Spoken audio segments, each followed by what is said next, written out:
I want to talk about visibility because throughout the course of this earnings season, you heard from Broadcom, which was locking in memory to 2027. You heard from Marvell, which managed to show that it's going to see revenue growth of 30% in fiscal 2027. Both of those stocks have been rewarded post-earnings. Yesterday, Nvidia seemingly gave us some visibility into 2027, $1 trillion. Why is there so much hesitation with this name? Yeah, I mean, I think that it's tricky because NVIDIA right now is clearly telling you that they're not selling a chip anymore. They are planning on owning the entire AI factory from training to inference and networking and robotics. And Vera Rubin's the clearest proof of how the new architecture is going to look like, where every dollar and every watt a customer spends produces meaningful intelligence. And that's essentially the new currency of the new AI build-outs. But trading at around 22 times earnings, and the revelation of what Groq revealed to the audience yesterday, I think it was also NVIDIA admitting that being a GPU alone won't be enough, that there kind of has to be a more full answer in the new era of inference. And that's essentially a market hearing both the sides of the pros and cons, because the pro was for NVIDIA's bull case the past couple of years, training. If you're the best, we're going to go with you, because essentially everyone else systems aren't even close to amount of ability that we can get through NVIDIA. So it was like kind of a win-all approach, where inference is kind of much more of a leader take most, with the second tier being much grander. So I think this is partly why the stock is stuck around 25 times earnings, because we just don't know what the new AI economy is going to look like in this inference era, with the hyperscalers creating their own custom silicon chips. We got AMD becoming a real second source. And in the inference age, you just have to be good enough, and you just don't know if NVIDIA's dominance will maintain that market share. Yeah, it's interesting because I kind of made that analogy, which I heard on the floor earlier today when I was speaking to Nicole Petalides at the top of the show. The way that it was framed was like it's your favorite sports star, and, you know, they're expected to make a number of home runs or kick a number of goals this year, but it's just not the kind of numbers that we're used to from that particular player. It feels like NVIDIA is that person. I'm just wondering what they have to do to really, like, knock it out of the park then. I actually don't believe it's anything controllable on their end. I think right now we universally agree that enterprises will deploy AI at a rapid pace. The demand is there. I think on the consumer front, there's still a variability. So I do believe that in order for NVIDIA to get that next leg of growth, the consumer products need to start heading to the finish line of mass adoption. I think right now we're all using the AI products as a consumer chatbot, but in order for NVIDIA to really catch that next leg, there needs to be some kind of like innovation front of a ChatGPT moment for this new era. And I don't know if we're there yet. And that's part A. Part B is there is a negative macro feedback loop right now on AI that's really anchoring the stock, because AI is clearly super bullish for compute, but it's not automatically bullish for the economy that has to fund that compute. So it's almost, you're getting the bullish AI demand signs, but it feels like there is a balance, yin yang, where the more bullish this is, the more negative this is for society. So if you have all this build out, will we actually have people buying these products? And that's a variable that it's still too early to tell. I want to pick on part A. And my question to that is, have we, or the market, rewarded these stocks way more than the benefit that we are seeing in our everyday life so far? And then would it be a reset that we're seeing right now? I think it's less of a reset, but more of a digestion. I think that right now we clearly are building up these data centers at a rapid pace. We want to see that maintaining, as well as what the actual return on the investments will be for those data centers. And we won't know that until time gives us that solution.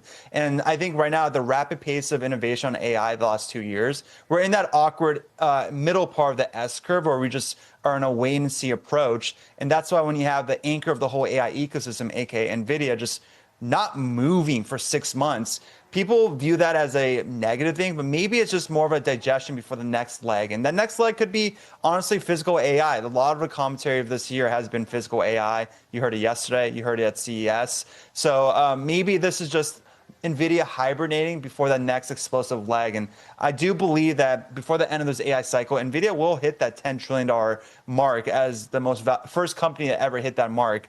But it's going to take some periods of digestion, and we're just in that right now. $1 trillion, which is a range between 2025 and the end of 2027. The prior figure was $500 billion, which was stated on October 28th of last year over a period of 5 fiscal quarters through the end of calendar 2026. So what this new number is, $1 trillion between 2025 and the end of 2027, it doesn't represent an acceleration nor an expansion of the outlook that NVIDIA had kind of given. It's not saying that growth is accelerating beyond the prior trend. What they are doing is making that outlook further out. They're telling us what they see through the end of next year, 2027. And the market reaction represents, the line chart, bring up your GIP on the terminal of NVIDIA shares, massive spike when Jensen Huang said it on stage. And then Wall Street did the math. And they realized this was just the natural progression of how things would go if things stayed at what he announced in October. Yeah, I mean, it's very, very complicated because you can't say this is what they're tracking at on a per quarter basis going forward. The original forecast was just Blackwell-Rubin systems. It was stated out loud by Jensen Huang on October 28th. And then it was a mismatch between a forecast for 5 fiscal quarters against a dateline of the end of this calendar year, 2026. There's another data point within it, and I posted the slide on X. There's a pie chart that they shared with it. What's really interesting is that NVIDIA is saying that 60% of that revenue opportunity is coming from the hyperscalers still. Just those 4 big cloud computing providers. And the reason that's important is that with NVIDIA has been something very closely tracked, how much they're reliant on the hyperscalers only, and how diversified their customer base is. And it seems as if actually it's swung back to being heavily, a majority being around the hyperscalers. I did the same thing because I saw the number and I'm like trying to understand. I'm like, where's that? I need some context. And I was looking at, was it the CES reporting that Ian and you guys all did reporting? And he at that point was talking about $500 billion, right, in revenue by the end of 2026. And I think an opportunity that it could eclipse that. So we need to kind of, I don't know, is there a question you would ask Jensen at this point off of this number or off of this? Yeah, why didn't you guys file an 8K or put it in writing so the market could understand it? And actually, I don't know. I think that the market might sympathize with me on that question. But is that, Ed, is the reason is because he wants something flashy for this event that he holds twice a year? Look, in the sequence, the video will be available for people to watch back, right? But in the sequence of presenting that number, what Jensen Huang was saying was, I presented to you this $500 billion figure, and then he kind of make a joke that no one gave them credit for it, or no one was wowed by it. And he paused and he said, as I stand right here today, we now see $1 trillion through the end of 2027. And, for them, it was a really big moment.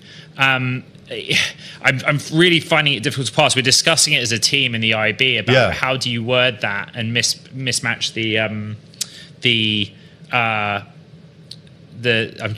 I'm trying to reconcile fiscal quarters with calendar quarters.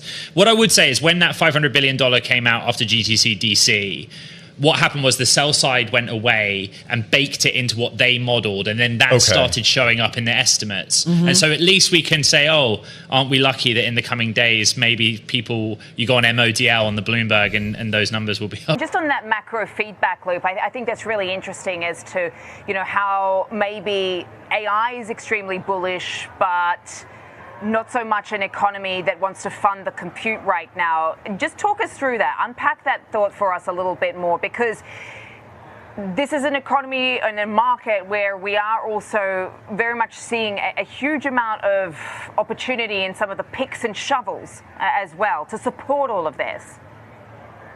Yeah, it's a tricky paradox that Jensen's maneuvering in right now, because clearly the demand is there for compute, but the labor cost savings, if they don't get reinvested into that growth for that compute and the real economy underneath the build out starts to weaken, like we are seeing a weakening sign in the labor market this year alone, the willingness to sustain this level of capex intensity eventually gets tested. So you don't know when that faucet gets turned off by the hyperscalers, and then what happens to a name like these AI hardware names where they are the picks and shovels winners. Nobody really knows the durability of this AI cycle. We believe it's substantial and it's going to be years and years and years, but it's still too soon to tell. We've never been experiencing this much of a revolution before, like we are in the fourth industrial revolution. So I think the market right now is not really fighting the greatness of this company. It's just fighting the uncertainty of the system around it. And again, time is a solution for that. So that's the frustrating part of this paradox. Yeah, the paradox. I love that characterization. It's like the chicken or the egg, because that $700 billion in capex is expected to be extremely stimulative. But then, you've obviously talk about Nvidia. It's weird. Nvidia sort of has to make the case at this point. It's been doing so well that it continues to do well and maybe can do even better. What have you found to be the most notable points out of GTC? Well, first of all, it just highlights the expectations on this company. Only NVIDIA could tell you that it's going to make $1 trillion on two products or thereabouts over the next 2 years, and people view that as a disappointment. But you have to think about the environment that we're operating in. We're in a world right now where the capex among big tech companies is expected to be about $700 billion this year, up from $400 billion or so last year. And so who knows where it will go in 2027. Maybe it'll be $1 trillion if it keeps up on this pace. So if you're looking at maybe $1.5–2 trillion are being spent over the next couple of years, for NVIDIA to say we're going to walk away with $1 trillion, for people are starting to, they're expressing disappointment about that. But ultimately, I think the business is in really good shape. They are going to capture the lion's share of that capex. And as AI continues to accelerate, we were talking yesterday about all the different product uses that are available today that weren't available just a couple of months ago. I think NVIDIA is going to be poised to capitalize there. For a while, a few months ago, people were excited bidding up NVIDIA stock because of how much folks were buying it. And people were excited about the hyperscalers, Google, Amazon, Microsoft, about how much the potential was for them to grow in AI, even though they were spending a lot. Now there seems to be some lukewarm sense on both. How do you balance the opportunity for the infrastructure makers like NVIDIA, even though NVIDIA is kind of like a singular name there, and the margins against what it means for these big companies that are spending all that money on the infrastructure? Well, first of all, there was a frenzy in stock buying over the past couple of years where people just saw the growth that NVIDIA was turning in and they wanted to be a part of it. So they ran to it. But right now, we do know that there's a lot of revenue forecasted for NVIDIA, and it has sort of stagnated a little bit over, at least in 2026. So I think there is room to grow there. But as far as where the margins are going to be found, I would argue that even those who are deep within this, whether they're the chip makers, the application builders, the hyperscalers, they're not quite sure. And there is an argument to be made for every single one of these categories that they could be the one that capitalizes the most or they get nothing. Think about model building, for instance. If you're building something as powerful as maybe artificial general intelligence, that should be economically valuable. But if somebody else builds it, can you hoard it? Can you charge a premium over it, or does it commoditize? Same with chips. We're seeing this with the inference conversation around NVIDIA right now. You would think that NVIDIA, as AI gets adopted more, would be in the best position, and I think it probably is. But as we move from training to inference, it's going to have much more competition. So my perspective here is that it is dynamic, it's volatile, it's changing rapidly, and investors are just going to have to hold on to their seats for the time being as we see this shake out. One of the areas we perhaps don't talk enough about is the software for data management that sits in between the infrastructure and the applications, thinking about also how all this data gets stored, the databases that make it suitable for AI, how you manage it, the data lakes, thinking about the likes of Snowflake, Datadog, et cetera. How do you think about their place in this ecosystem and maybe their valuations or the amount of conversation there is about them relative to the rest? Well, I think they're going to be very important. And it goes to this broader conversation around, will software be worth something or will it be worthless as AI takes Well, even if you go into an era where you're doing much of your computing within the chatbot, you're still going to need good data to be able to work off of. It's not like all of that's just going to be stored in the memory of ChatGPT, no matter how good it gets. So I think these middle layer companies do play a very important role, and they're not going to be replaced anytime soon. So even though we might see some hysteria like, oh, AI can build an app, which it can, and it's impressive, I think it's very important for investors to sort of separate that functionality out from the core infrastructure that a company like a Snowflake or a Datadog is. Company saying that Vera has twice the performance of any CPU. Jensen says the CPU, quote, for sure, is a multi-billion-dollar business, or multi-billion business, rather. Yep. What about the latest from Vera at NVIDIA, and how this changes the equation in hardware? Is this new to you? So NVIDIA has been hinting for a few months that they're going to go harder after the CPU market. And that was confirmed first with CoreWeave as having access to it, and then Meta as the CPU being sold as a standalone product. If you look at the market right now, in the moment that the headlines hit, there's no sharp reaction in AMD or Intel to the downside, because the market's kind of baked that in, that NVIDIA would do this. CPUs are not as valuable to NVIDIA as GPUs are. The cost per CPU and where the CPU fits in the server design, it's a general purpose processor. It doesn't have the sort of AI workload specific use case that a GPU has, but it's an addressable market that NVIDIA can go over to boost the overall TAM, and do something different that they've not already done. And there are loads of use cases where you might have data center infrastructure built that NVIDIA's GPUs are not a part of the plans, but that CPU would come in quite useful. Hey, one other headline I want to ask you about. Jensen Huang talking and showing off the new Rubin Ultra system. And this plays into agentic AI, which I feel like when I have AI conversations now, increasingly people are moving in that direction. What do we need to know about that? Is that a big mover, yeah. Or no?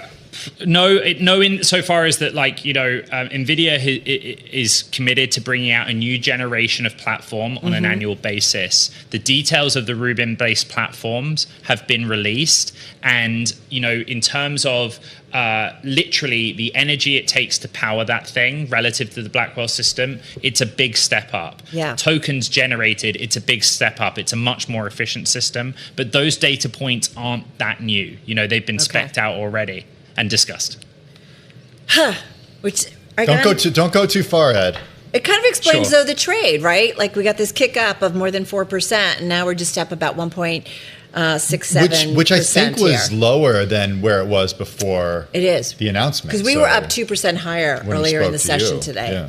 We were up about 2%. Anything else you're looking at for at this point, or just I don't know? Yeah, I ran away from my desk and the live feed to come join you guys, which is good. I'm not complaining about that. But the thing that I'm not seeing is a specific announcement on an inference specific platform. Again, NVIDIA hired Groq with a Q's CEO and other leading talent, and acquired the rights to their platform. And, I think that they've hinted that at GTC, Jensen Huang said explicitly, at GTC, we will hear more about what they actually plan to do with that transaction. And Groq was an inference-only platform. So you'd expect NVIDIA to say, here's our offering for inference only. Yeah. Ed, you got to explain Groq with a Q versus Groq with a K, because I think people hear Groq, they think sure. Yeah. Yeah, there is a AI hardware company called Groq with a Q.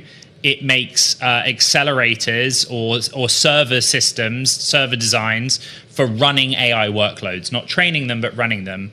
Groq with a K is the tool, the chatbot of xAI, or indeed its model. The models are also named Groq. And xAI is Elon Musk's AI frontier lab or company, which is now owned by SpaceX, his rocket company. They are the same word spelt differently.